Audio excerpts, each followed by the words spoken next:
Perkenalkan, nama saya Aidin Utami Dewi, dokter muda anestesiologi dan terapi intensif FK Unut RSUP Sangladin Pasar, periode 6 September sampai 17 Oktober 2021. Di sini saya akan menjelaskan mengenai resusitasi jantung dan paru. Resusitasi jantung paru. Kita akan bahas terlebih dahulu mengenai basic life support. Basic life support adalah dasar untuk menyelamatkan nyawa ketika terjadi henti jantung, di mana ada pun aspek dasar dari basic life support meliputi penanganan langsung terhadap sudden cardiac arrest dan juga sistem tanggap darurat, kardiopulmonari resusitasi atau resusitasi jantung paru dini, dan juga defibrilasi cepat dengan AED atau Automated External Defibrillator. Bantuan berdasar atau basic life support ini merupakan sekumpulan intervensi yang bertujuan untuk mengembalikan dan mempertahankan fungsi vital organ pada korban henti jantung dan juga henti nafas. Intervensi yang dimaksud terdiri dari pemberian kompresi dada dan juga bantuan nafas. Yaitu menurut AHA Guideline tahun 2015, tindakan bantuan hidup dasar ini dapat disingkat dengan teknik ABC pada prosedur CPR atau kardiopulmonari resusitasi. Terdiri dari A yaitu airway, di mana airway yaitu menjaga jalan nafas pasien tetap terbuka. Yang kedua yaitu breathing atau bisa disingkat B, di mana ini memperhatikan dari ventilasi paru dan juga oksigenasi yang adekuat. Yang ketiga yaitu ada C atau circulation, di mana ini membuat sirkulasi buatan dengan kompresi jantung paru. Ada pun tujuan dari basic life support, yaitu yang pertama mengurangi tingkat morbiditas dan kematian dengan mengurangi penderitaan. Yang kedua mencegah penyakit lebih lanjut atau cedera. Dan yang ketiga mendorong pemulihan pasien.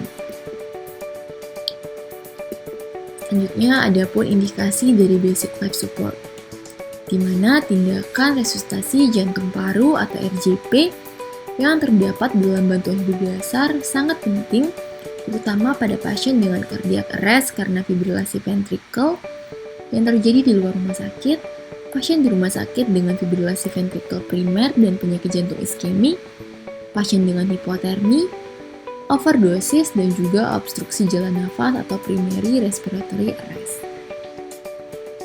Di mana untuk indikasi BLS diindikasikan pada henti jantung dan juga henti nafas.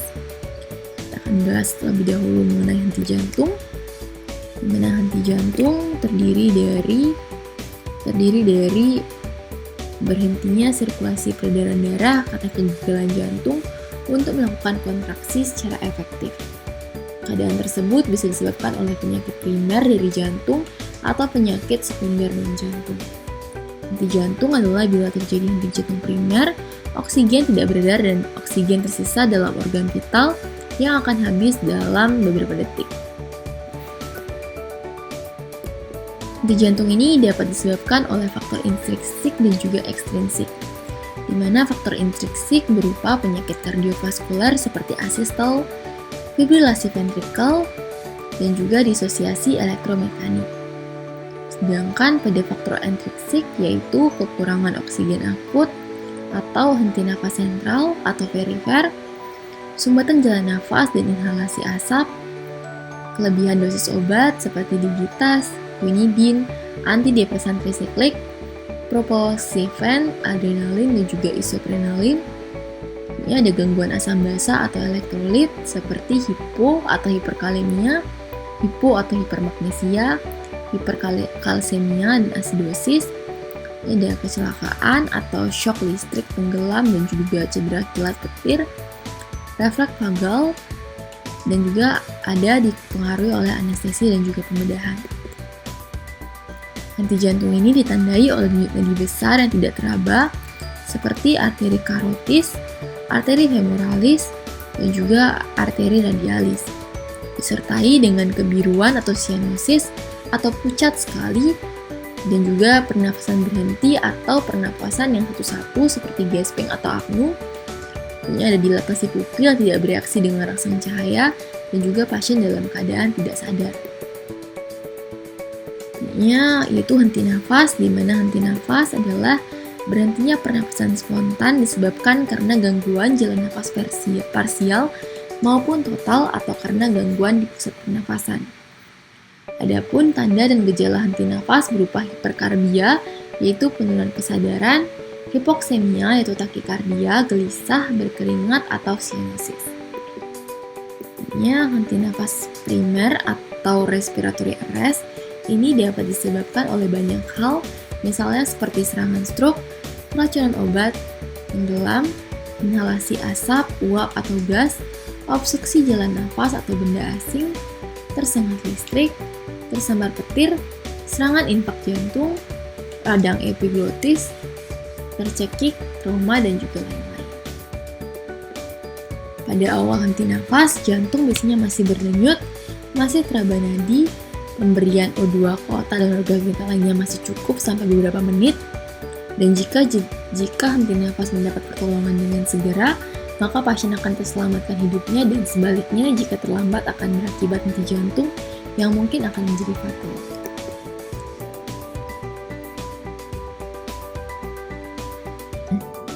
Baik, kita lanjutkan ke langkah dari basic life support, di mana ada pun rangkaian atau keselamatan rantai dari basic life support menurut AHA pada tahun 2015, antara lain yaitu ada pengawasan dan pencegahan, kedua ada pengenalan dan pengaktifan sistem tanggapan darurat atau yang sering kita lihat yaitu code blue. Selanjutnya dilakukan CPR berkualitas tinggi secepatnya, dapat dilakukan defibrilasi yang cepat, dan juga jika pasien sudah sadar atau pasien sudah kembali denyut nadinya, kita dapat melakukan bantuan hidup lanjutan dan juga perawatan pasca serangan jantung yang kita bisa lihat pada ICU untuk melakukan monitoring lebih lanjut terkait penyebab dari serangan jantungnya. Kita akan bahas mengenai langkah-langkah basic life support pada korban dewasa, di mana yang pertama kita perhatikan yaitu adalah identifikasi korban henti jantung dan aktivasi SPGDT, di mana kita harus melakukan 3A atau aman. Yang pertama, di mana sebelum melakukan pertolongan kita harus ingat bahwa kita memasuki keadaan yang berbahaya. Selain resiko infeksi yang dapat menjadi korban jika kita tidak memperhatikan kondisi sekitar, maka kita harus memperhatikan hal-hal lainnya seperti yang pertama yaitu adalah memastikan keamanan penolong. Di mana pada hal ini, keamanan diri kita sendiri merupakan prioritas utama karena bagaimana seorang penolong bisa melakukan pertolongan jika kondisi kita sendiri dalam bahaya.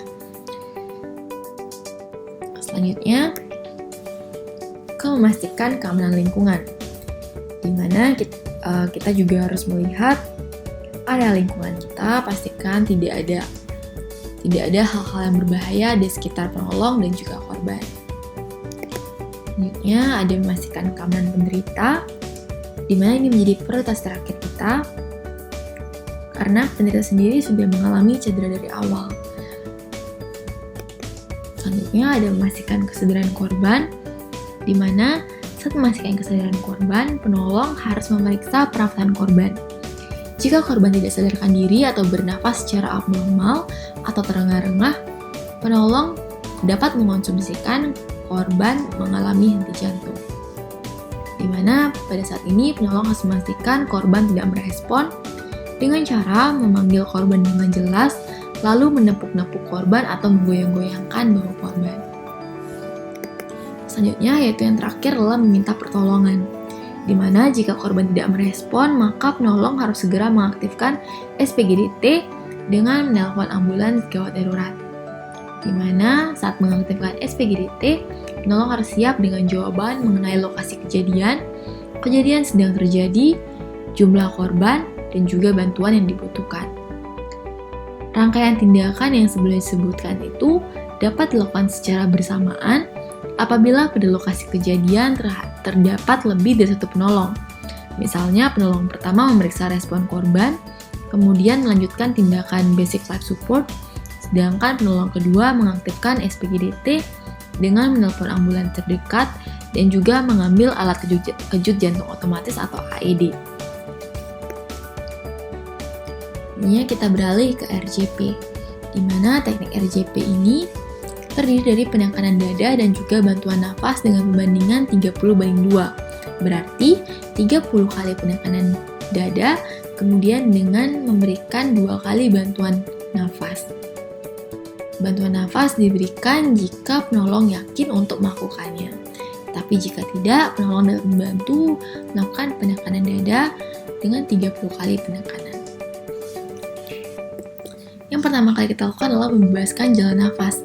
Kita harus memastikan jalan nafas pasien bebas, tidak ada benda asing atau yang menghambat dari pernapasan pasien. Di mana ada pun yang tidak dapat lakukan, yaitu pertama adalah teknik held tension lift, di mana teknik ini dilakukan pada penderita yang tidak mengalami cedera kepala, leher maupun tulang belakang. Ini ada teknik jauh thrust, di mana teknik ini dilakukan pada penderita yang mengalami cedera kepala, leher maupun tulang belakang. Jika kita tahu keadaan atau kondisi dari pasien, hendaklah kita melakukan teknik jauh thrust terlebih dahulu untuk mengeliminasi dari cedera kepalanya. Yaitu bantuan sirkulasi, di mana teknik RJP ini penolong memberikan penekanan dada dengan kedalaman minimal 5 cm atau prinsip tekan kuat dengan minimal 100-120 kali per menit, di mana penolong juga harus memberikan waktu bagi dada korban untuk mengembang kembali untuk memungkinkan darah terisi terlebih dahulu pada jantung. Penolong juga harus meminimalisir interupsi saat melakukan penekanan, dan bantuan nafas diberikan setelah membuka jalan nafas dengan teknik mengadahkan kepala dan mengangkat dagu held tension lift atau dengan jaw thrust. Setelah itu, cuping hidung korban dijepit menggunakan ibu jari dan telunjuk agar tertutup, kemudian diberikan nafas buatan sebanyak 2 kali. Masing-masing kita berikan sekitar 1 detik, buang nafas seperti biasa melalui mulut, di mana bantuan nafas diberikan dari mulut atau menggunakan pelindung wajah yang diletakkan di wajah korban.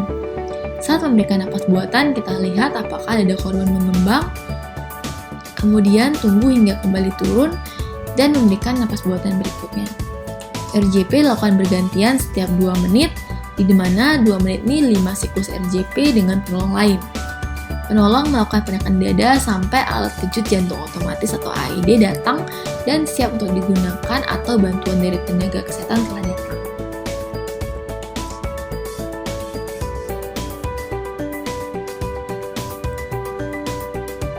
Itu adalah tanda keberhasilan dari basic life support kita jika kita berhasil melakukannya, di mana basic life support yang adekuat dapat membantu dari keberhasilan basic life support yang dilakukan.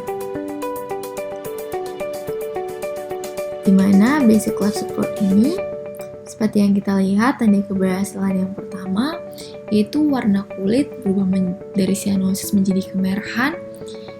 Saat kita melihat pasien juga pupil pasien akan mengecil, selanjutnya jika penyebab henti jantungnya karena hipoksia, dan segera diberikan BLS atau basic life support ini, denyut nadinya spontan dapat dipulihkan.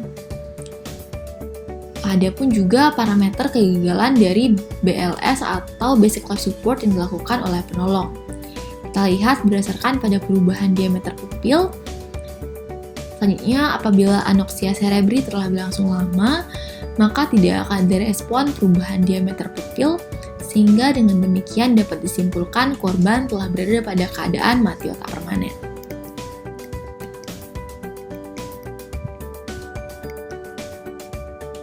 Kita mengarah ke algoritma, di mana ada pun algoritma dari RJP atau resusitasi jantung paru, di mana yang pertama kita start CPR terlebih dahulu, berikan oksigen dan juga tempelkan dengan defibrilator. Perhatikan apakah ritmenya shockable atau tidak. Jika asystole atau PAA, maka ritmenya tidak shockable, maka tetap dilakukan CPR 2 menit. Jika ritmenya shockable, itu VF atau VT, di mana kita bisa lakukan shock. Selanjutnya jika sudah diberikan defibrillator atau shock, kita lakukan kembali CPR 2 menit. Dan juga jika masih ritmenya shockable, kita berikan shock kembali. Tapi jika tidak, maka kita berikan CPR 2 menit sampai ritmenya shockable. Dapat juga diberikan epinefrin setiap 3-5 menit, atau mungkin diberikan amiodaron.